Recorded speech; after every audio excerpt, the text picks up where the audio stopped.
Welcome, everyone. We'll get started in about 10 minutes. Thank you so much for joining us.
For those who are just joining us, we'll get started at about 2 p.m. Eastern Standard Time. Thank you.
Julia, you're muted.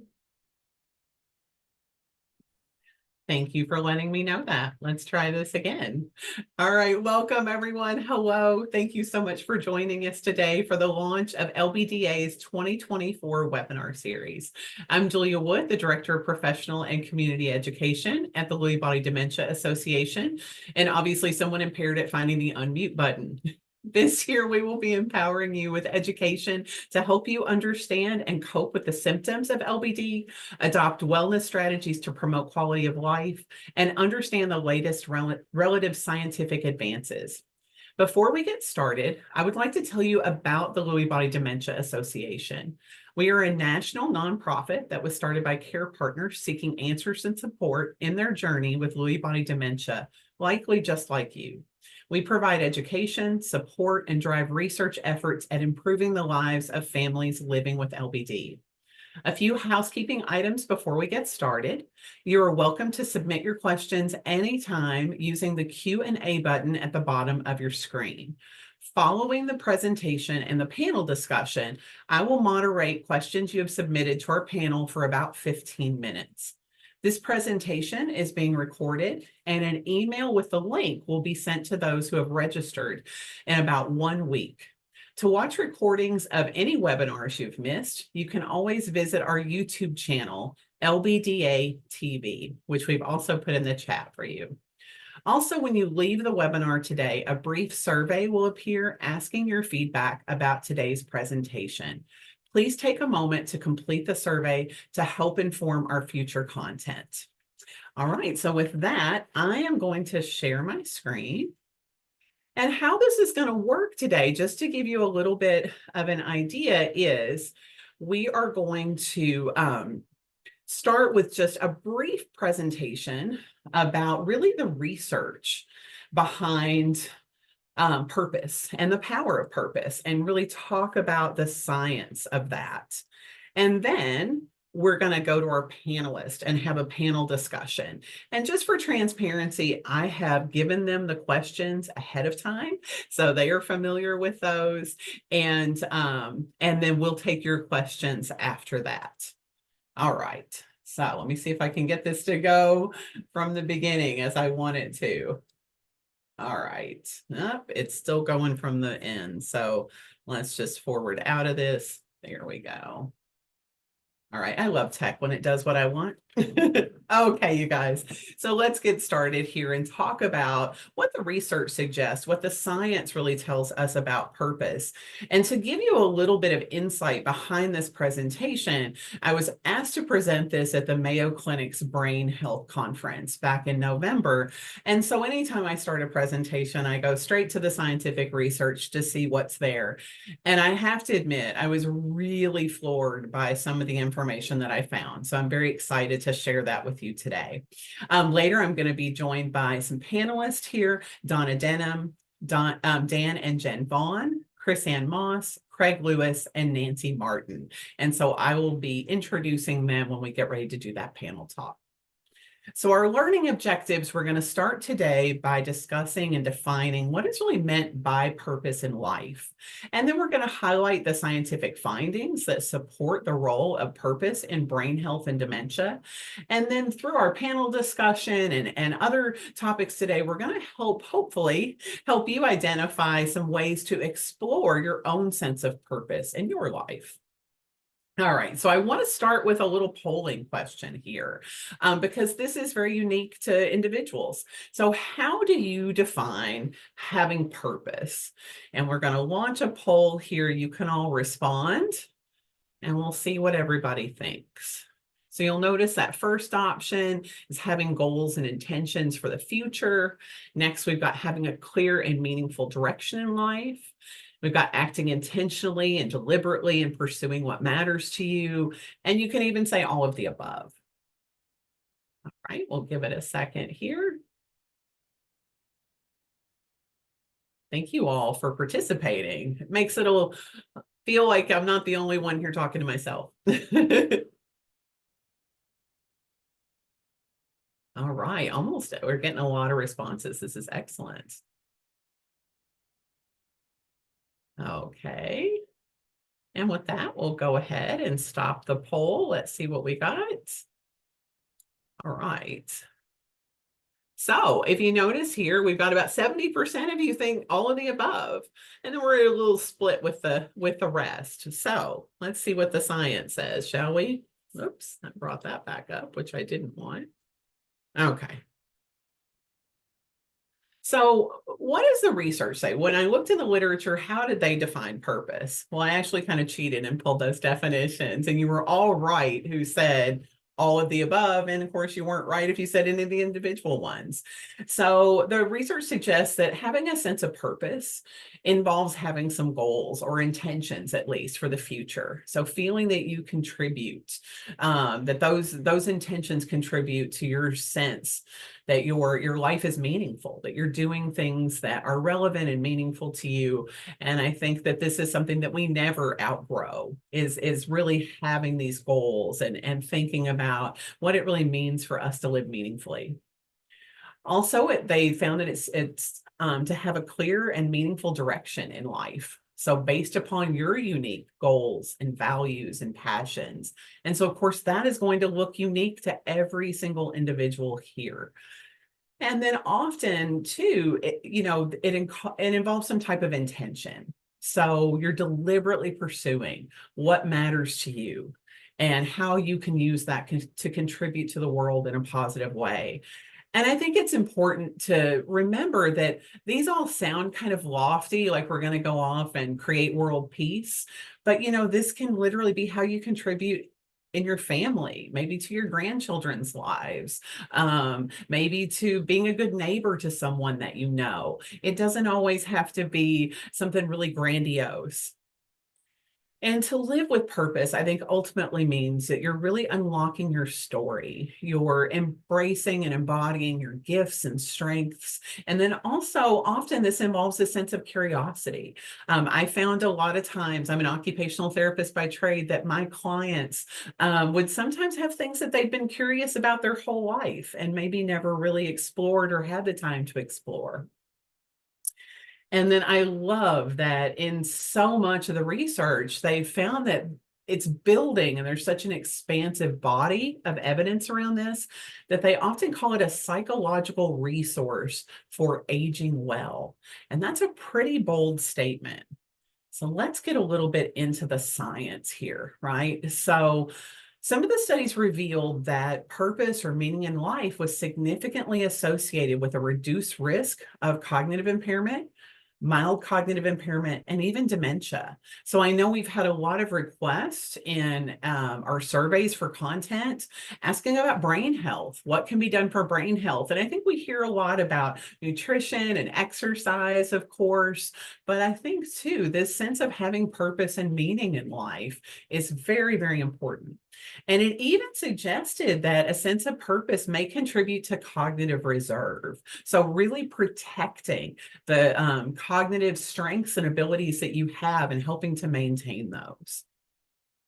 So, and even presented in some of the studies, could purpose essentially be neuroprotective? And this quote I thought was really interesting, that if you consider the association between depression, inflammation, and dementia, it is possible, these researchers thought, that purpose or meaning in life could play a protective role in the brain through the association with important dementia-related biomarkers such as neuroinflammation and cellular stress response. So this is such an amazing tool, I think, for all of us to be thinking about. And you're never too young or too old to start to think about what really brings you joy and purpose and meaning. And so what about resilience? We hear a lot about resilience with dementia, and there's a growing body of evidence around the use of sense of purpose for this. So they found that a sense of purpose really promotes psychological resilience. And then what that can really help us with is overcoming or recovering quickly in the face of challenges to our health and well-being. And in the case of Lewy body dementia, this could be living with the symptoms and the diagnosis. Perhaps it's living with this diagnosis and reality as a care partner. But I think it really can help support and promote our own resilience. There's an accruing body of research that supports that having a sense of purpose is associated with some positive cognitive outcomes in older adulthood. So they found that better cognitive performance seemed linked, and also a resilience to dementia-related neuropathology. So it could be neuroprotective, as we looked at in that last slide.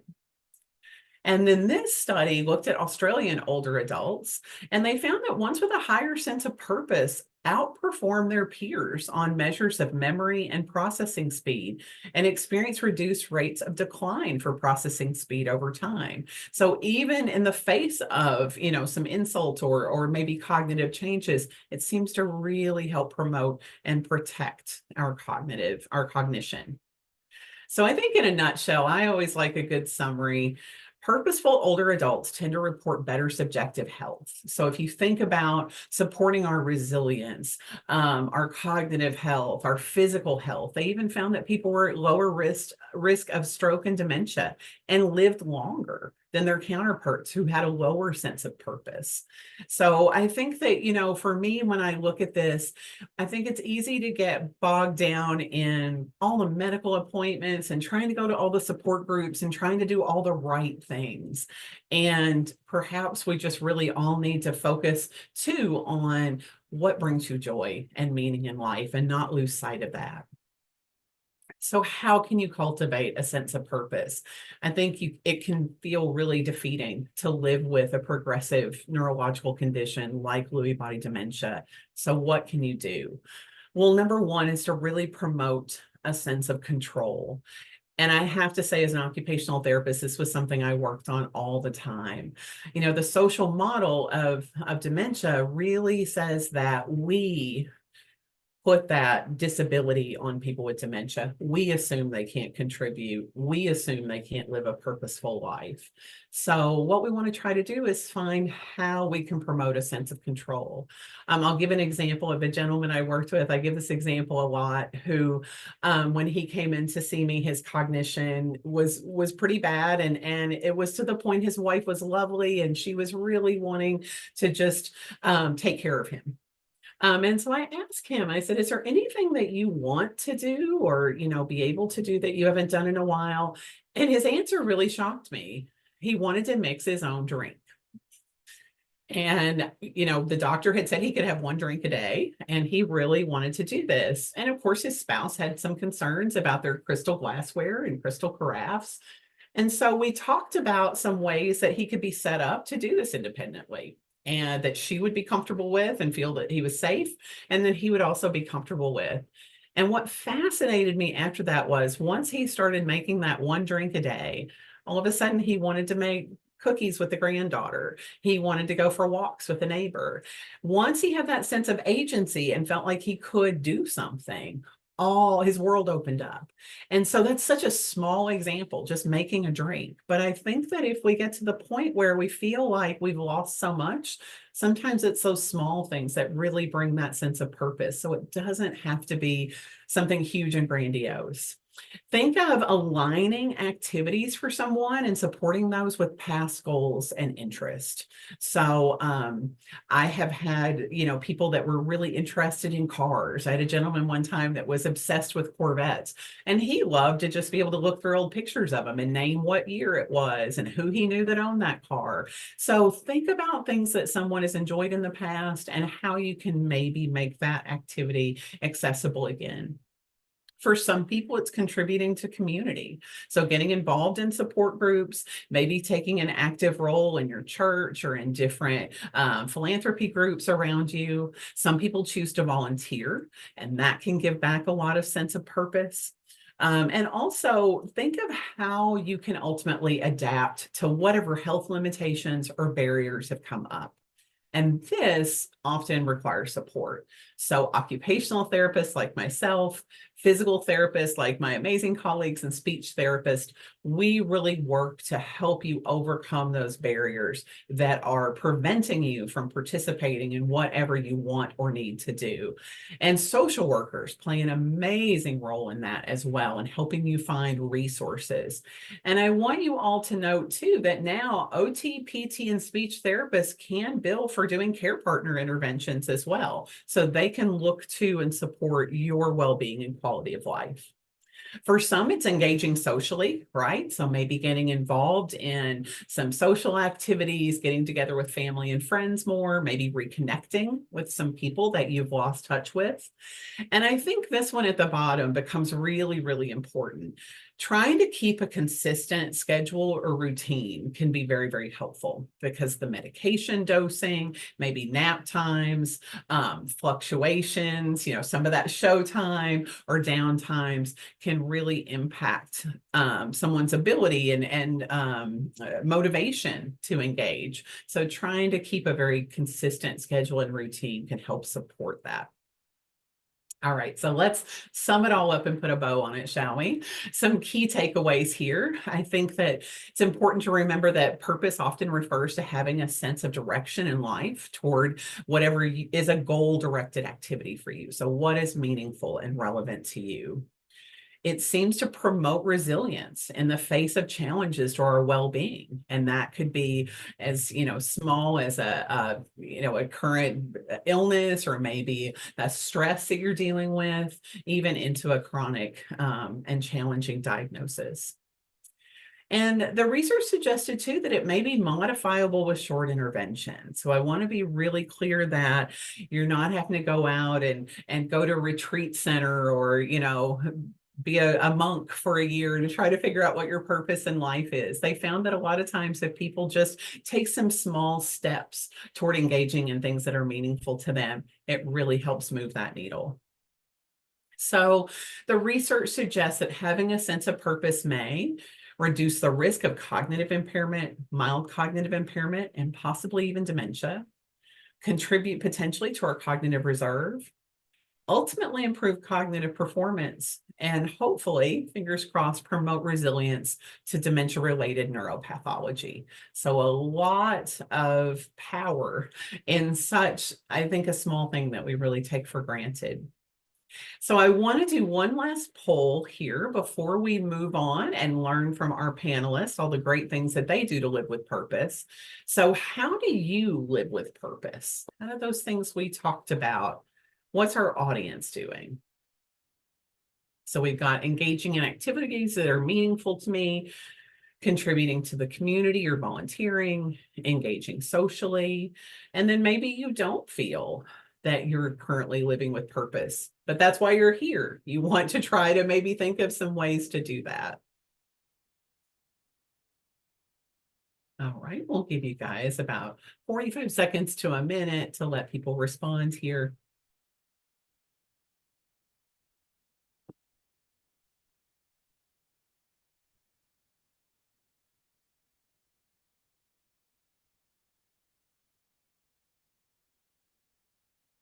All right. It looks like engaging in activities that are meaningful to you is kind of coming out as the front runner. We'll go ahead and end the poll and see what we've got.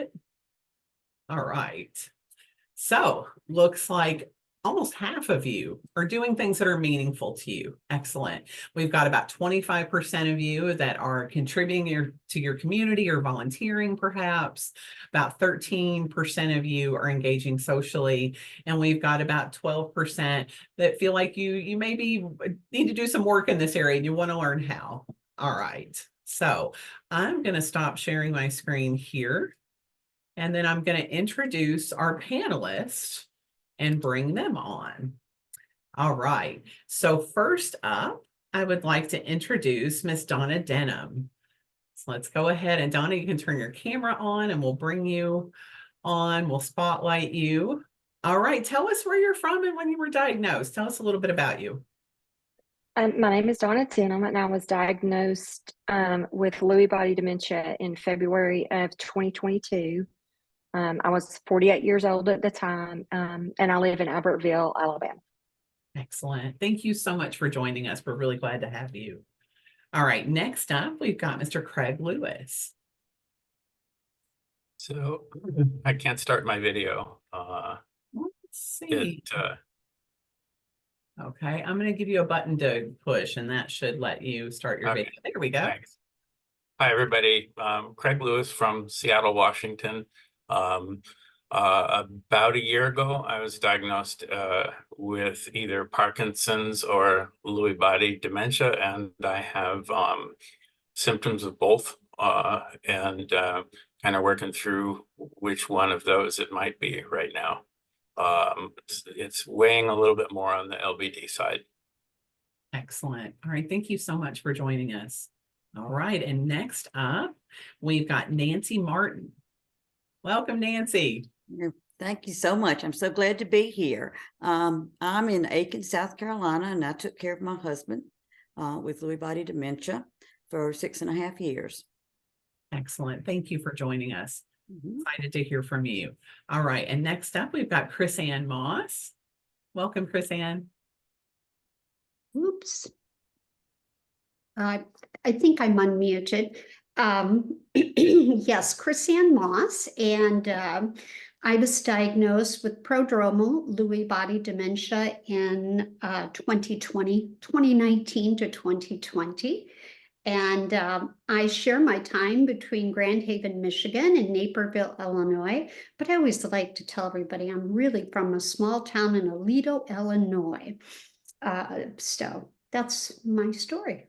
Excellent. Thank you so much for joining us. Mhm. All right. And then last but certainly not least, we have Daniel and Jen Vaughn. Welcome.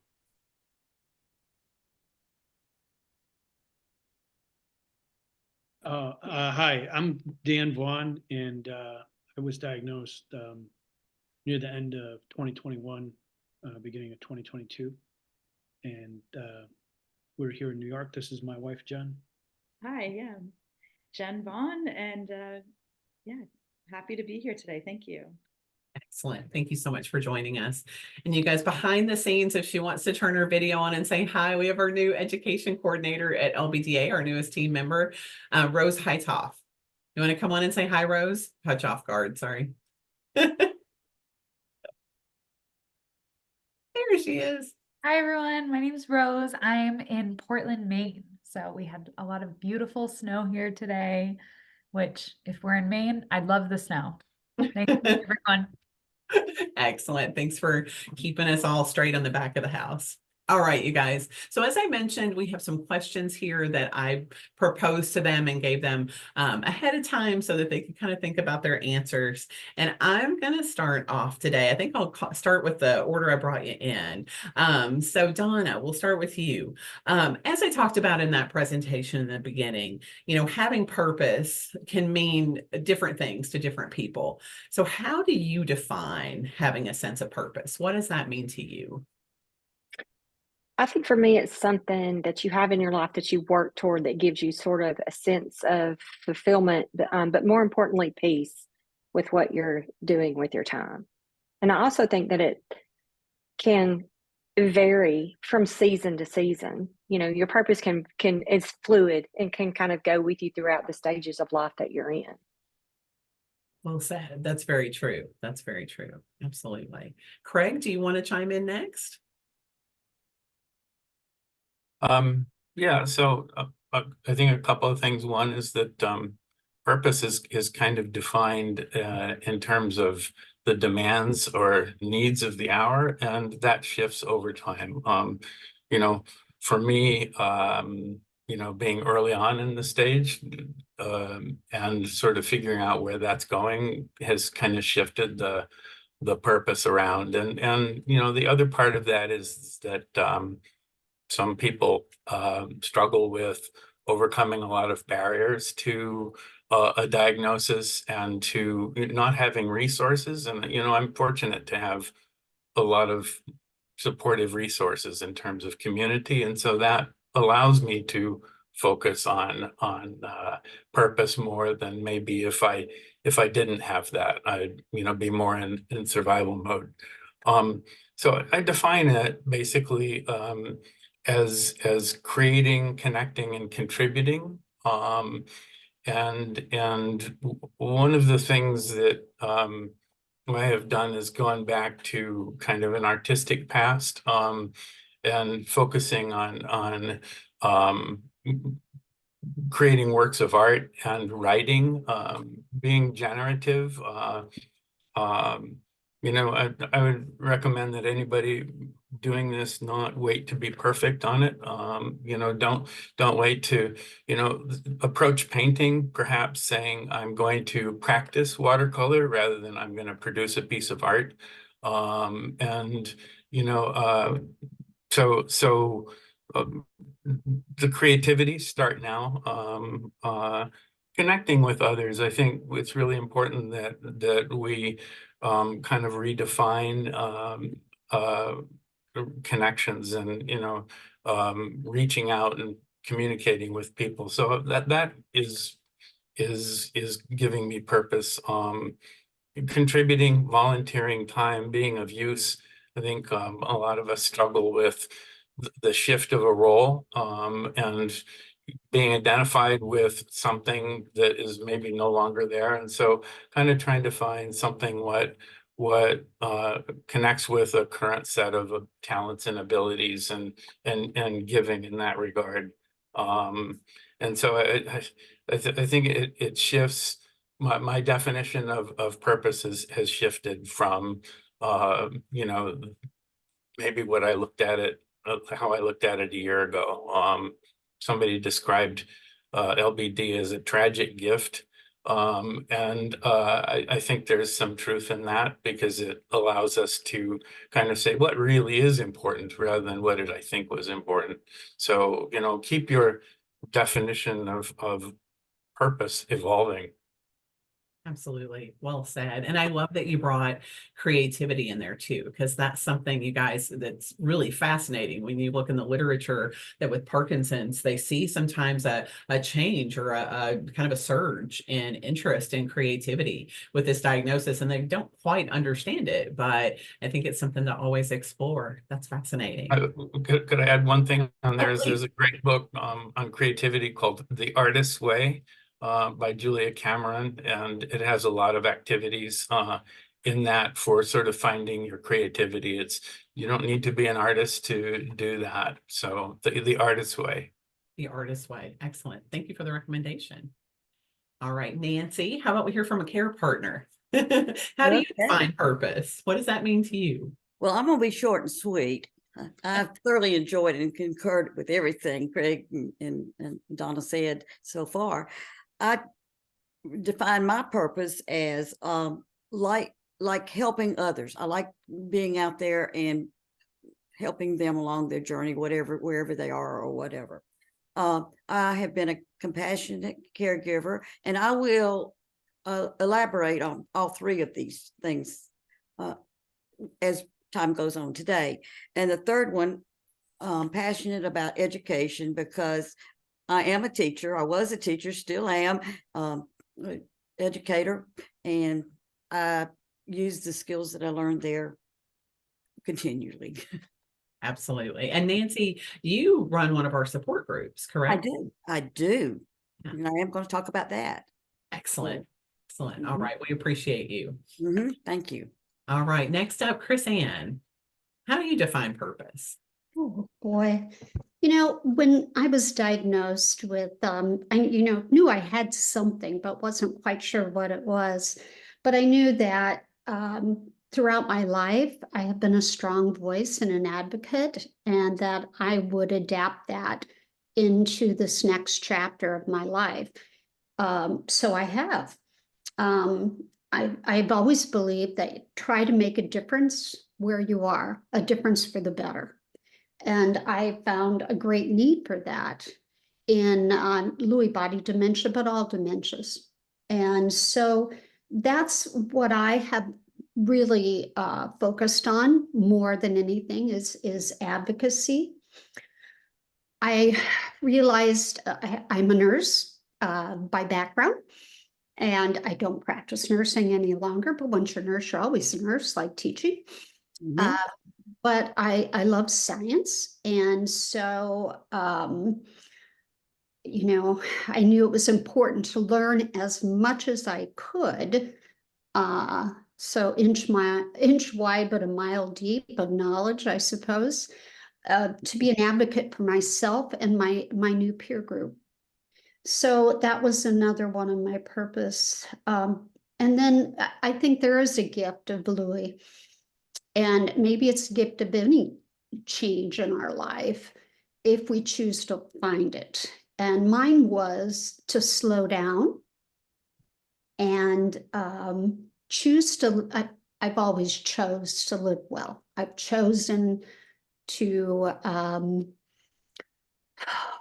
take grief or whatever, feel it, do whatever, and put it up on a box. And I'll go put it in a box and put it away. I'll go into that more later too. But, you know, this was a real challenge for me to choose to live well with Lewy body disease.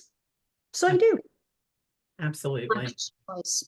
Yeah. And I think that it's a choice that so many people are making it, and you have to really feel empowered with that, because so many people tell you you can't. So I'm so proud of all of you for being here and sharing your experience. Thank you. I have stories of walking out of physicians' offices that have said that. And I have politely shaken their hands and said, this isn't going to work for us. So that's part of my advocacy. Absolutely. Absolutely. You kiss a lot of frogs to find princes. That goes with a lot of things. Thank you, Chris Ann. Thank you, Julie. Absolutely. All right, Daniel and Jen, and you guys can feel free to answer separately, kind of for yourselves, or however you want to answer. How do you define purpose? Yeah, I'll start off. I define purpose as helping others to reach their fullest potential. That's been with me throughout my life, but the way it's implemented in my life has changed through different phases, whether it was as a parent or an educator or an employee or spouse.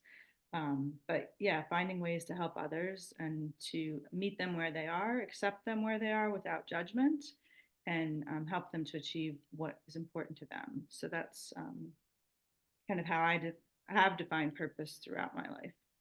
Thanks. Yeah. How about for you, Dan? So I think I don't know when the exact moment was, if it was when I kind of mentally prepared myself that, you know, diagnosis of Lewy was the most likely outcome, or when I actually heard the words, or when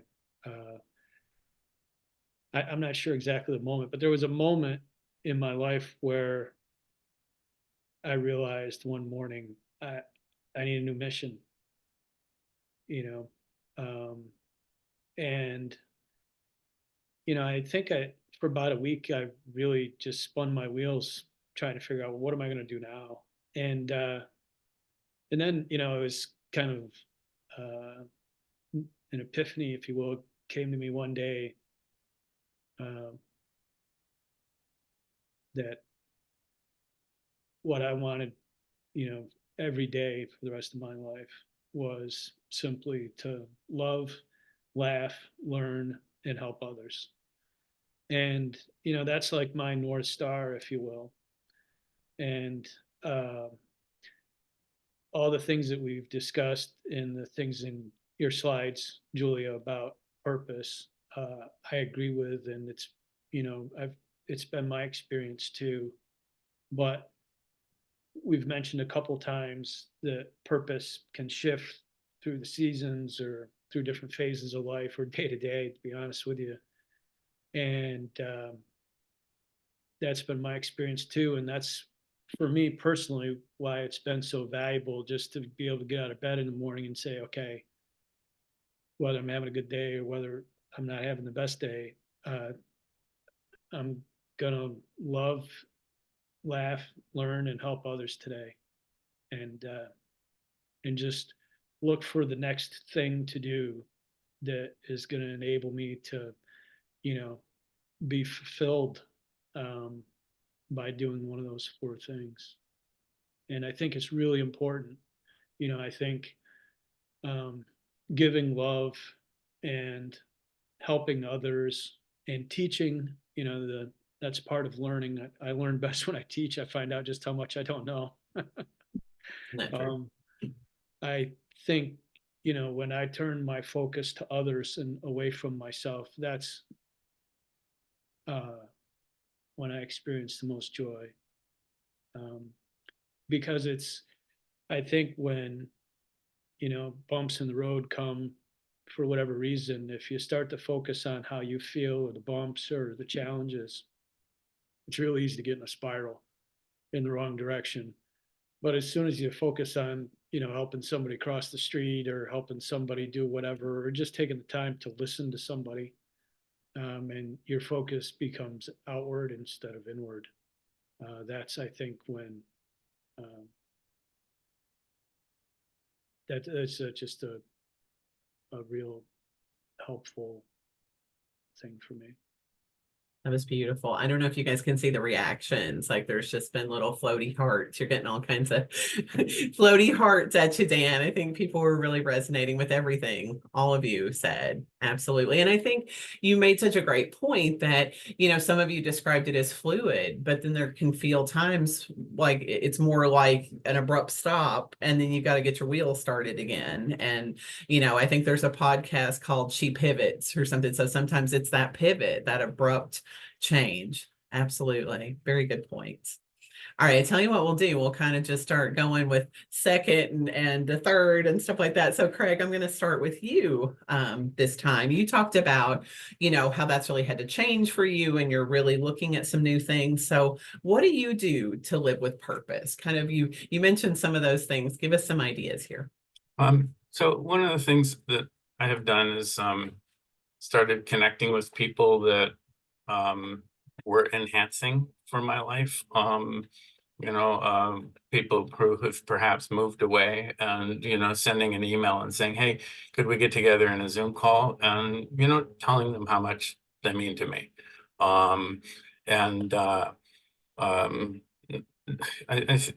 You know, I agree with everything everybody has said. You know, can't underscore that enough. In terms of the contribution, just doing something like this today, you know, it's I feel of use. So kind of trying to find things where I matter to other people. I think Dan really put that in a great way there.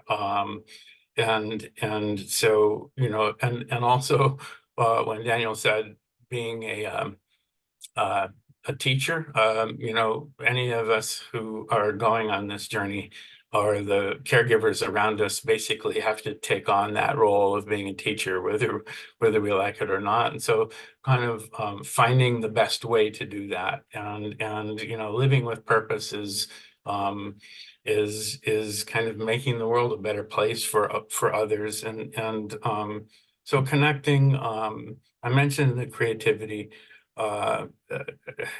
Yeah, one of the things that's difficult for me is I kind of lose my train of thought easily, so I apologize for that. But you know, I think it's really important to kind of abandon conventional behaviors and how I've done things in the past.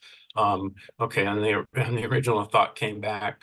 I think living with purpose, it really requires kind of keeping an evolving definition of something. It's not a one and done. So purpose is something that needs to be reevaluated and saying, okay, well, that was my purpose last week. What is it today? And so one of the things that has helped me I mentioned the book, The Artist's Way, is one of the activities in there is something she calls the morning pages, where you write 3 pages longhand every day in the morning. And she said, it doesn't matter what you write about. Just sit down and say, I don't want to write about anything today. And things kind of evolve. They come up. Oh, that's a thought I hadn't thought about. So kind of keeping things evolving. You know, so the grief trajectory that I think a lot of us go through is not kind of a one and done either, you know. So we might be working with denial, you know, a lot periodically, or working with acceptance periodically. So, you know, just because I accepted this last week doesn't mean I'm not in denial today. And so kind of keeping that evolving. And I think so really, finding purpose is say it's continual growth, and kind of saying, well, you know, what can I learn from today? And how will that change what I knew yesterday? Absolutely. Well said. You were cracking Dan up there. I think you really resonated with him. Thank you so much. All right, Nancy, let's go to you next. So what do you do to live with purpose? Well, first of all, I was a mom, and I, of course, with purpose, taking care of children and raising them. My purpose has changed all along. I started with elementary education as a teacher for 33 years. I have a home ec background, so I had education for adult classes at that time with that training. As I said earlier, I continue with teaching, and I've always done that. My loved one, my husband, taught me so much about this disease, and I was able to share it with others for sure. And he knew that. We talked about that. I took care of my mother, my dad, then my husband. They all piggyback right on top of each other. I was a caregiver for 11 years straight. And the last 6.5 years was with my husband. And that was a very meaningful time for me in more ways than I could ever imagine. I learned so much. There was just a lot of memories that you couldn't have gotten anywhere else. And so that gave me purpose to keep going and doing the best I could to make a best situation for him. And he had the Parkinson's along with the Lewy body. So we had a lot of issues that I'm going to be talking about it later as well. You mentioned that I am a facilitator of a Lewy Body Dementia support group. And I actually started that during the time my husband was sick. Now, I don't know how I did that, but that was definitely a purpose for that season, as we have been speaking about. I still am the facilitator. We have co-facilitators, which I will talk more about that later. I also help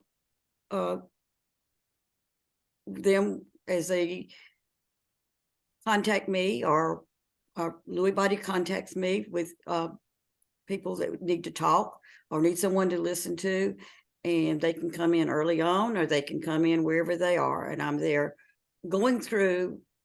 I have an understanding of what the ones and families that go through this disease. It's not an easy disease, but if you do education and learn everything you can, it makes it a whole lot easier. And I volunteer as a Lewy buddy through LBDA, and it's just a lot of meaning for me. And then I can talk about how that evolves in the following questions.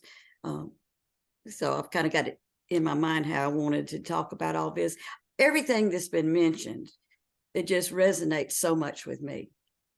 I've experienced all of what y'all said. Love to see the hearts coming up. I've been through so many feelings and positive, and I've just got so much more I want to share with y'all today. So I'll let the next person go on this question, and I'll come back to the next one. We're looking forward to it.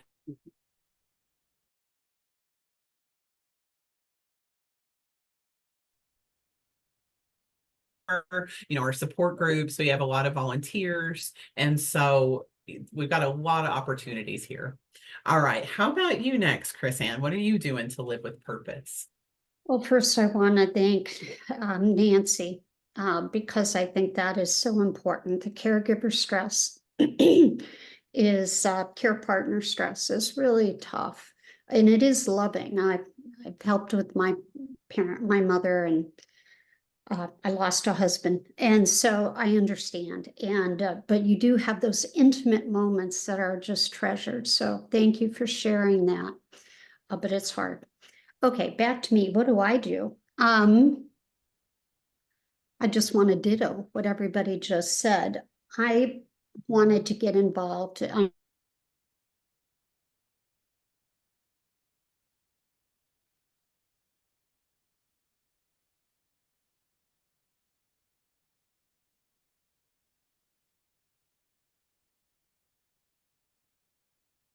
I needed to be a voice for people that didn't have one, or didn't know to ask for what it was they needed. So I've done that through some other organizations as well. And now I am part of the National Academy of Science, a project. I'm a committee member, which I'm in awe of the people I sit with. And we've been charged by the NIH to come up with a consensus report of how best, what are the areas that really need to be studied. And you know, I think I make a difference there from a patient perspective. I don't feel like a patient as a person living with cognitive change. And I also think that it's really important that when you look globally at the numbers of people with dementia, Alzheimer's, of course, is great, but when you encompass all the other dementias together, it outnumbers Alzheimer's. So it's really important for me to be that voice for the underdog of other dementias. And don't get me wrong, I think Alzheimer's deserves all the attention, but most of it's all mixed, and we're going to find that out. So that's something that I really want to do.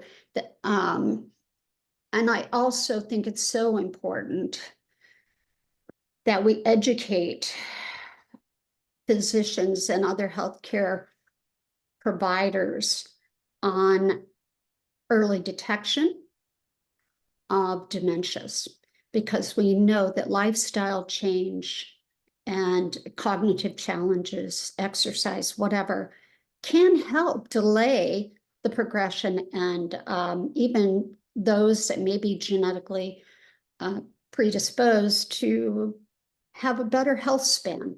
And so I just think those things are so critically important. So that's what I do. Excellent, thank you. And Oh, I and agree. I hope. Anyway. Oh, thank you for all your work. That's so incredible. All right, Dan and Jen, how about you guys? What do you do to live with purpose? I think I try to be present. You know, we have 2 children. They're in their early 20s, and I talk to each one of them just about every day. And I think more so than any time in my life, I just try to be present when the phone rings now.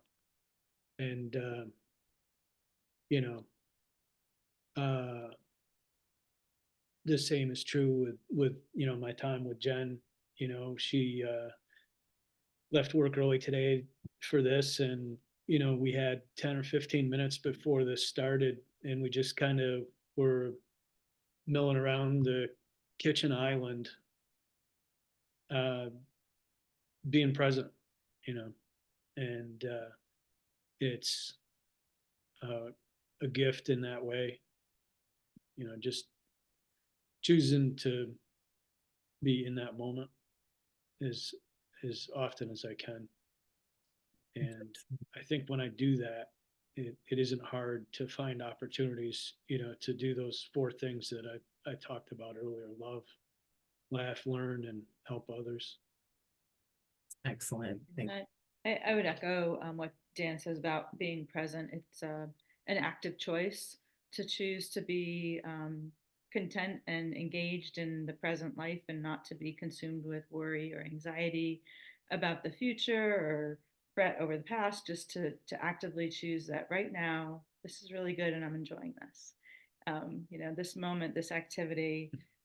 So that's something that I strongly believe in, and also just this time offering an opportunity to be more patient and to reframe what is the goal that we're trying to achieve. You know, is it important that the dishes are put the way that I would like to be put at the time that they should be put there? Or is it okay if we, you know, put our feet up, rest, recuperate, and get to that later, you know? And so like just trying to reframe and be patient, and that same goes as well with conversations.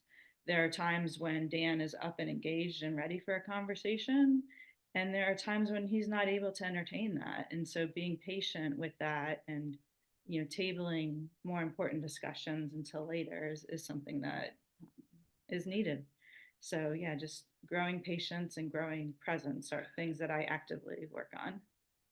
That's incredible. And I think that's so important because, you know, we can be together in a room with someone and not be present, you know, be thinking about a million things or running around. So that's such a good point to make. Thank you both. And I am thankful for the patience when I'm putting the dishes away and I inadvertently put one of them in the pantry instead of in the cabinet or in the refrigerator. And then she finds it and you know, we find joy in it because she has patience, and it's instead of it being a, you know, an event that causes stress, or we mourn something that was lost or whatever, you know, in terms of, I didn't do that X number of years ago. Like Jen said, she has this gift of patience, and yeah, it's good. Oh, you guys are incredible. I love it. All right, Donna, last but certainly not least, what do you do to live with purpose? I think first and foremost, like the others have echoed, is trying to be an advocate. My husband and I decided, you know, really early on, because we were, if you can look at it that way, very fortunate enough to find it very early. But we don't have a community of people our age around us who are dealing with the same things. So we kind of knew that whatever we were facing, we needed to make a difference, and we needed to educate those around us, you know, by sharing our stories where people pick up on, oh, hey, that sounds familiar. And then also kind of the flip side, my mom suffered, well, actually both my parents suffered from Alzheimer's. And so my purpose at this point in time is to just pour into my family. I think that's really, I've shifted from kind of being, you know, out of the home working to having to retire. And I know what the road looks like ahead for Craig. And I know that it's going to be hard, and there's going to come a point where I can't pour into them. Probably when they most need it the most. So I'm trying to front load it, if you will, and just, you know, pour all that love out on them when I'm able to communicate. And you know, like you got, like Dan and Jen said, just we've gained such a fresh helping of perspective, because it, you know, you realize what you get bogged down in those little annoyances and the little aggravations, and then you look at it on this grand scale and you're like, that doesn't really matter. And what do I need to do today to live with intention that when I go to bed tonight, you know, that the people that I love, that are closest to me, they're helping me on this fight, know they matter. And you know, we've just kind of worked through everything together. Absolutely. Thank you so much. All right, you guys, what we're going to do for the sake of time is kind of merge questions 3 and 4 that I gave you.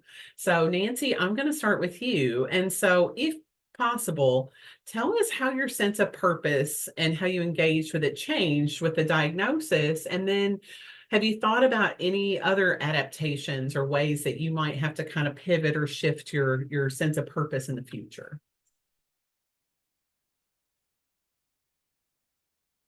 Oh, you're on mute, my dear. Thank you.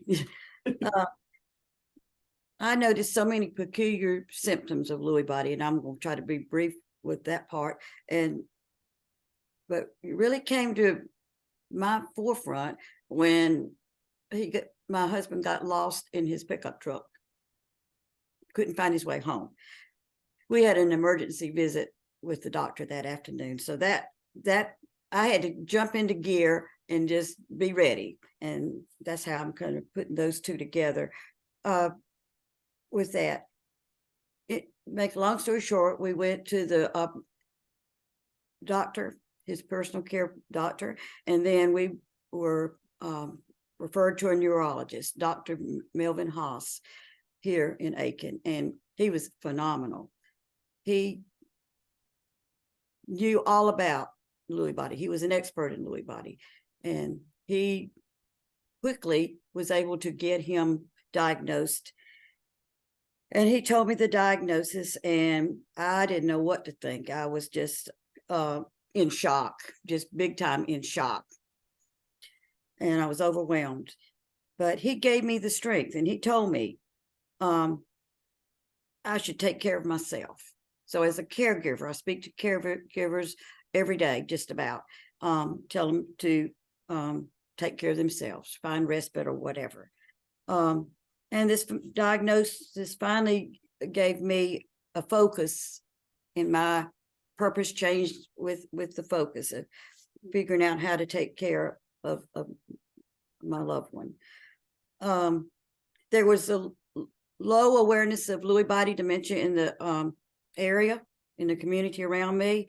Robin Williams hadn't come about with his diagnosis or situation, but it soon did, and that got a lot of words out about Lewy body, although some people still believe he died of suicide. Well, depression can, of course, we know, do suicide or whatever. So knowledge is power. Here I am as a educator. I talk about this all the time. Support, resources, and materials. Lewy body dementia gave me resources. Raised it. I was able to raise advocacy in my community, and I found a comfortable solution to take care of my husband here, who was able to stay at home the whole time. Daybreak services, senior services, supports our support group there, and they were facilitators with us. The support group had a huge impact on me. This today has had a big impact on me.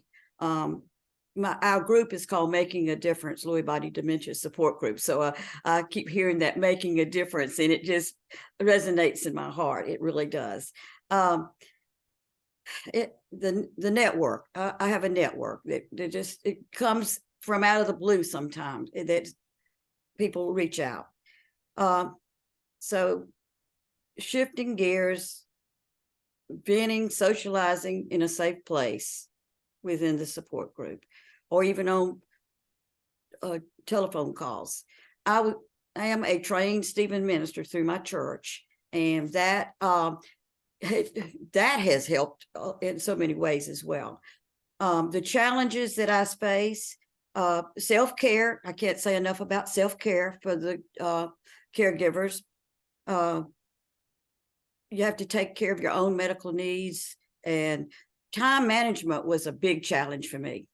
Here I have to take care of the house, the maintenance of the house, meals, everything, you name it, plus myself. And you have to learn not to be self-oriented, or if you're not, or just can't be there for your loved one. Wanted time with my grandchildren more than I could have, but I tried to make everything work. Lewy body dementia is the most expensive dementia out there, and that is due to needing care for safety. Safety is a biggie. I mean, a huge one for Lewy body. We had slide falls, we had backwards falls. I was smaller than my loved one, and I was not able to hold him up. I went down with him a few times. So I had to hire caregivers to take care of the needs that I couldn't meet right away.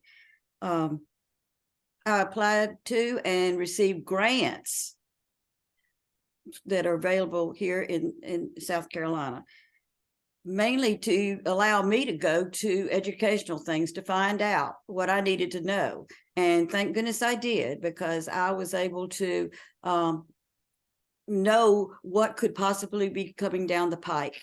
And that it's hard to make it all work, but do one thing at a time, and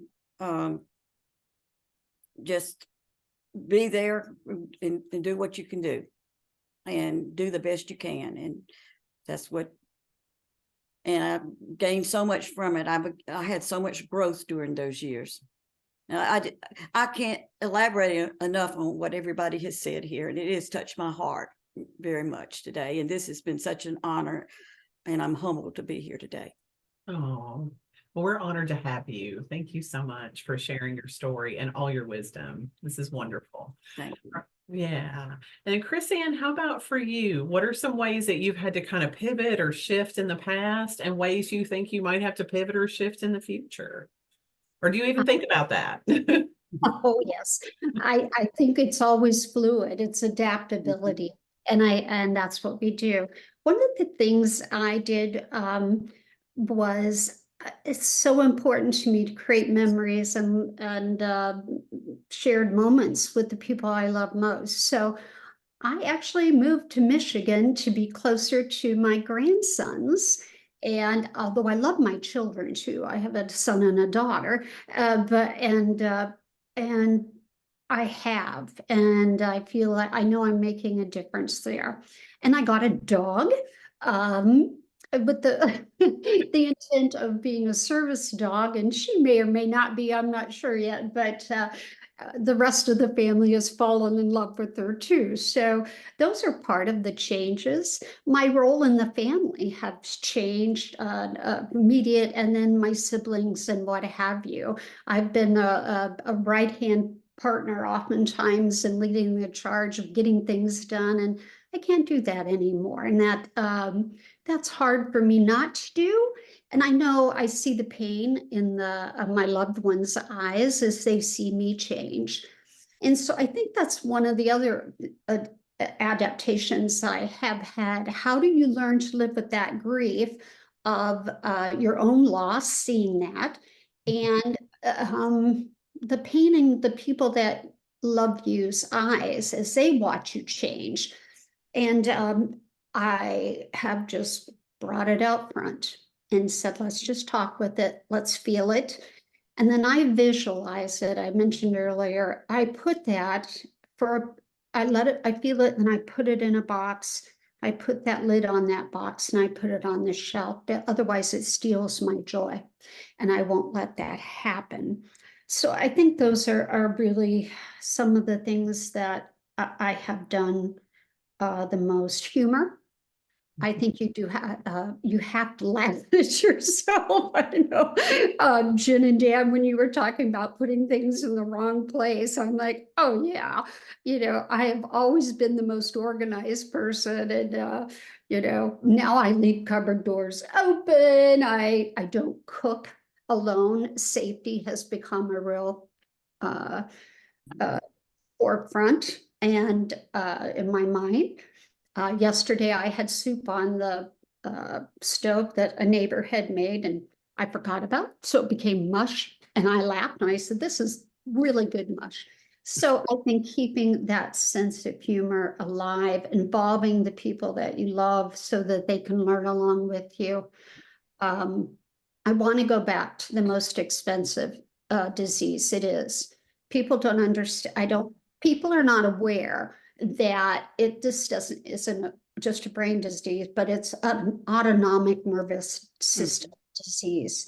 So we lose our ability to even control our body temp. So we all need to live somewhere that it's 72 degrees all the time. So a Lewy bus, we're headed on 72, Lewy for 72. That's what it should said. One of my girlfriends, Susan, did that.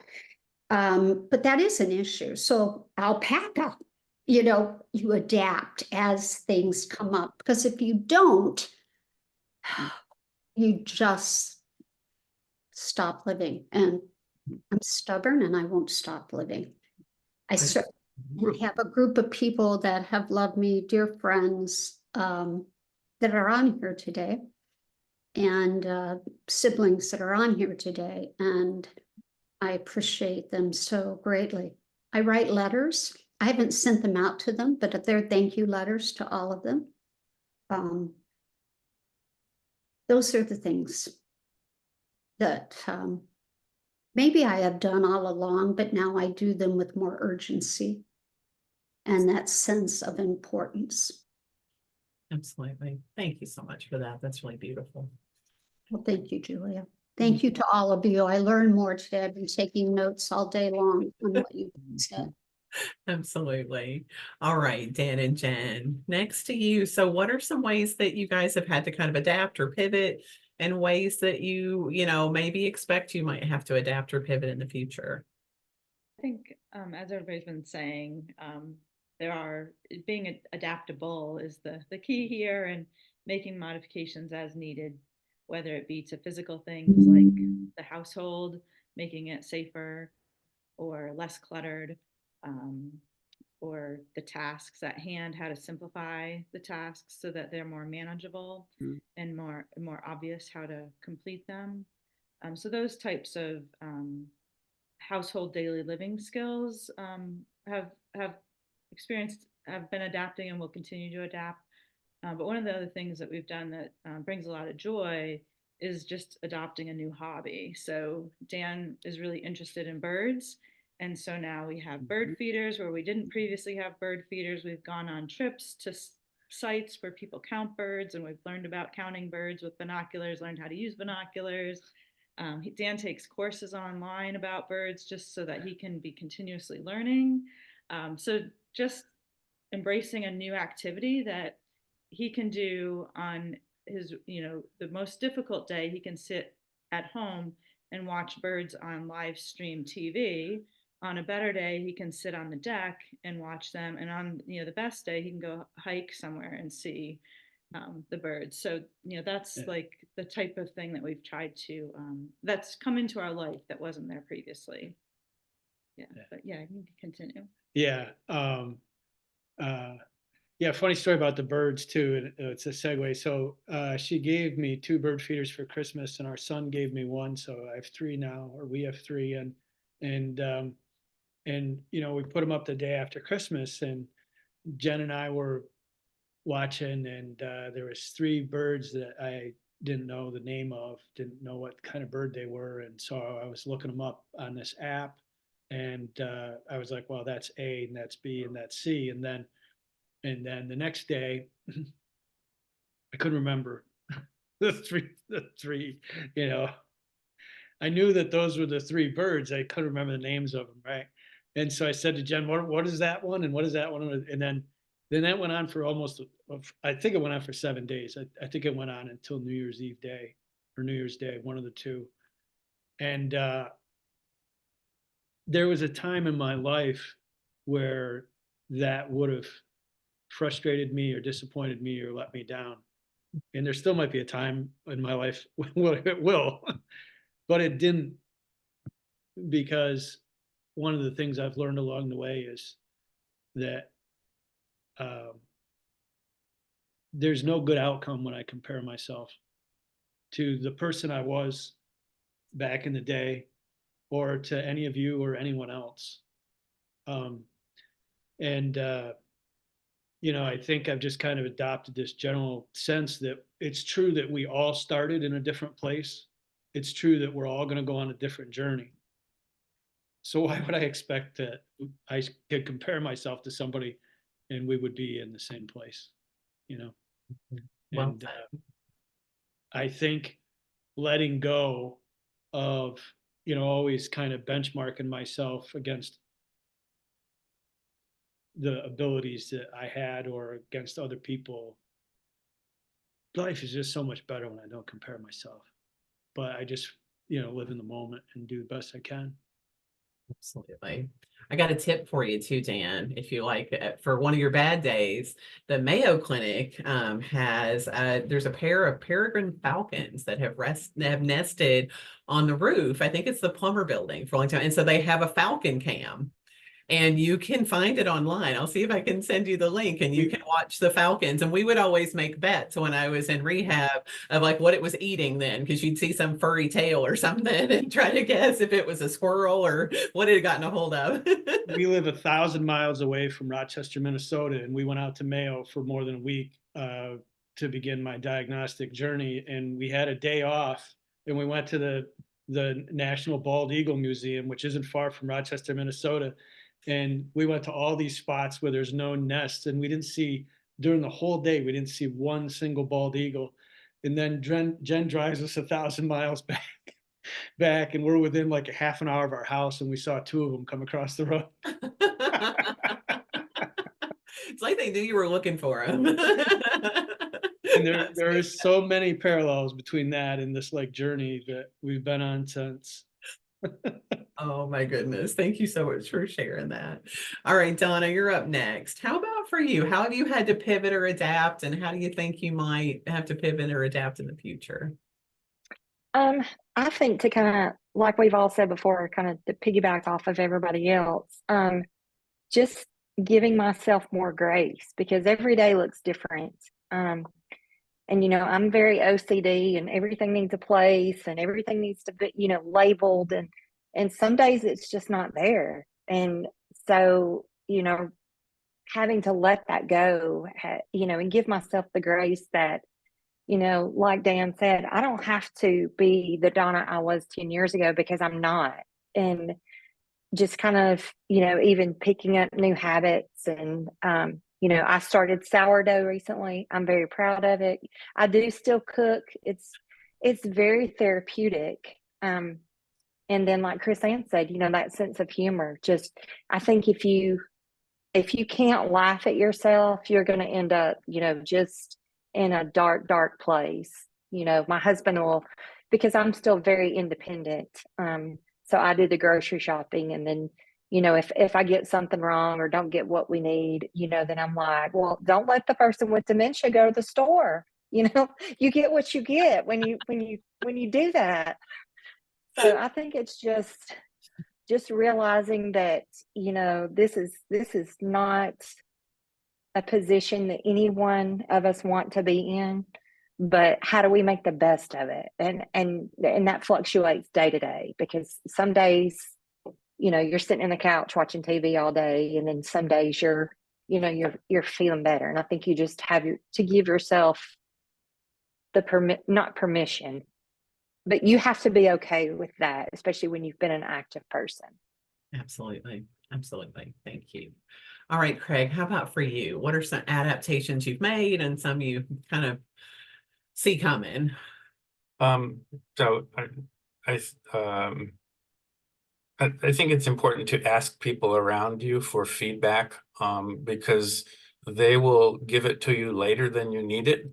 You know, so as an example, you know, when my mom was still driving, it was a long time after that I actually had the conversation with her, you know, so it's something people put off. So invite them to tell you early on, and try to accept that with grace, that you really shouldn't be cooking alone, or you shouldn't be driving or whatever.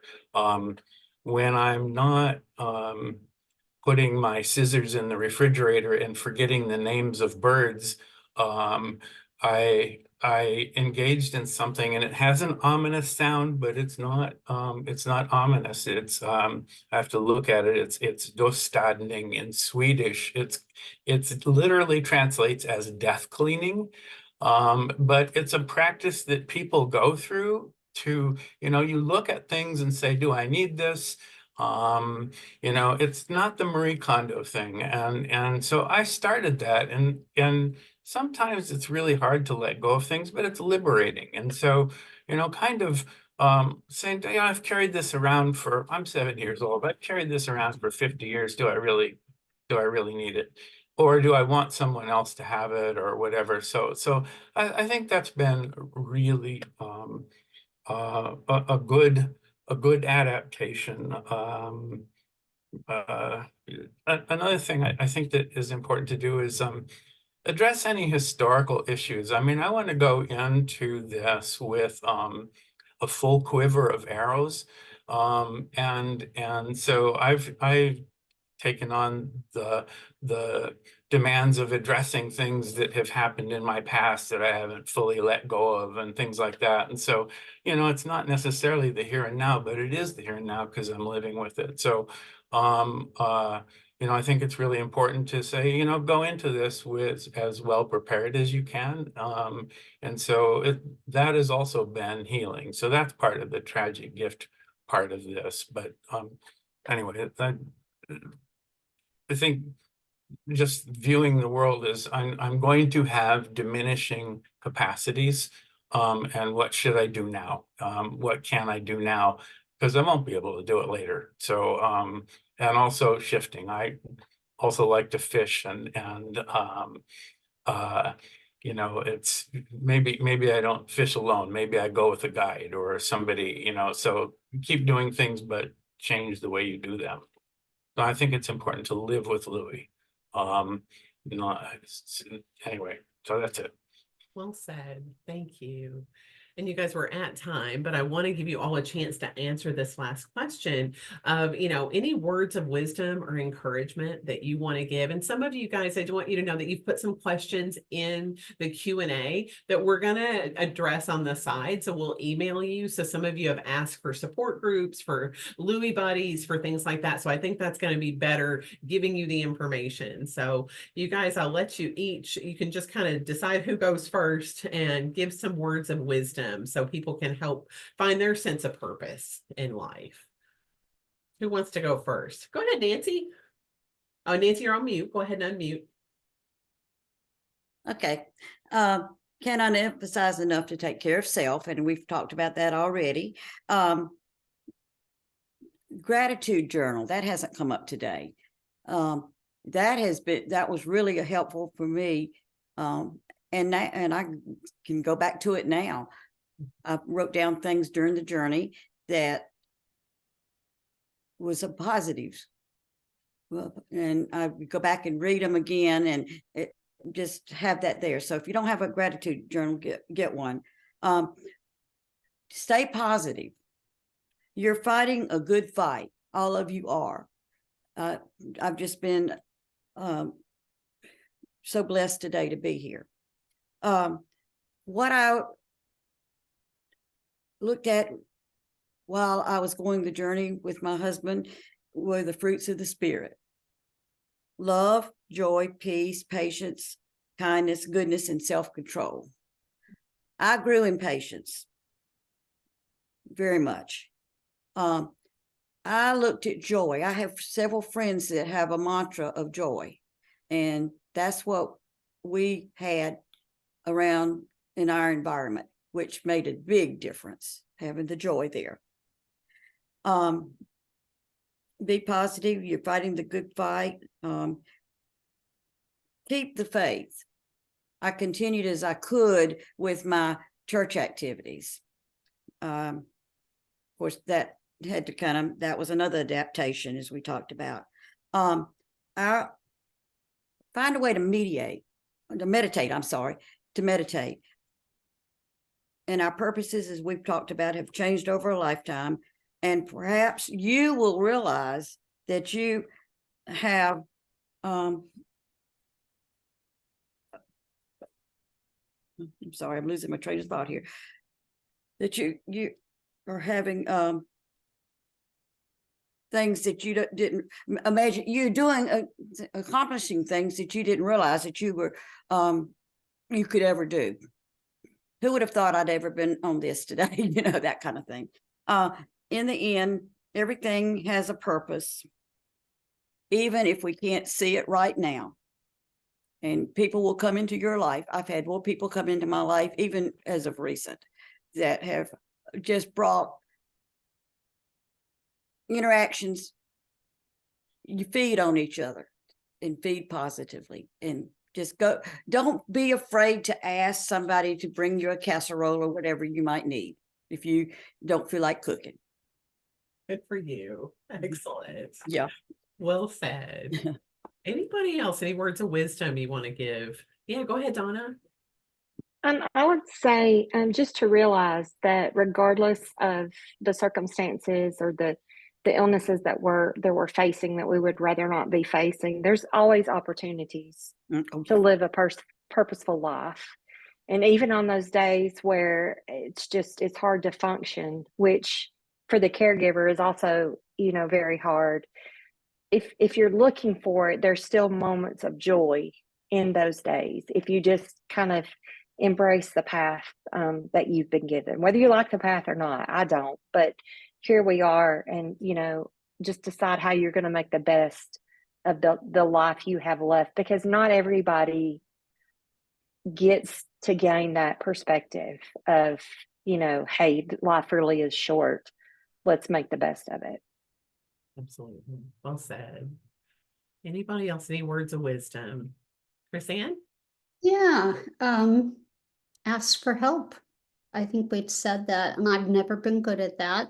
And sometimes I forget that I need that, but it's getting easier, especially when I feel overwhelmed. That happens from time to time. And ask for those hugs that you need, give them readily. I think that that's incredibly important. I don't move forward, I don't go, why not me? My answer to that is, I'm not that special. So I got this, and I'm grateful that I know, and that I still continue to be a contributing person to society. I guess to the group that's listening to us, help us change the stigma of dementia because or cognitive change. We're not all in stage. And I hope the goal is, as we move forward, that we start diagnosing people earlier so they can seek earlier treatment and intervention. So that's it. Be patient with us, if you will. We'll try to be patient with ourselves. But and just choose to live, not to lay down and die. Don't do that. Well said, my dear. All Thank right, you. Craig or Dan and Jen? Yeah, anything I you want- would add, don't define yourself as a single thing. You're not a physical being, you're not a spiritual being, you're not an emotional being, you're all of those things, and all of them require attention. So, I need to exercise, I need to work on my spiritual side, whatever religious tradition you're in, or if you're an atheist. I mean, some of the most spiritual people I know are atheists. So, work on that side of who you are on all of them. And sometimes that's difficult, to feel like you're doing one and not the other. But, it's been said several times, but I'll say it again because it's really important, is live your best life with what you have. Every day is going to be precious, and do the best you can. Say, what can I get the most out of today? How can I get the most out of today? That's all. Well said. All right, you guys get the last word. Yeah, I would just encourage you to create the team around you that you need, whether it's choosing the dentist that you can get to by bus when you're no longer able to drive, or as Craig had talked about, seeking support through counselors, therapists, you name it, to help you to live the best life you can, and address the things you need to, so that you can be happy and free as you go forward. But yeah, and also engaging with community or family or friends that make you feel fuller and more joyful, and purposefully engaging with them. So you surround yourself with this team of people that can help you. But yeah, and continue from there. Everyone said a lot of wonderful things. I think the only thing I'd like to add is celebrate the great moments, appreciate every moment, and when the tough moments come, remember, if you can focus on somebody else, if you can help somebody else, my personal experience has been, I don't feel pain or any of those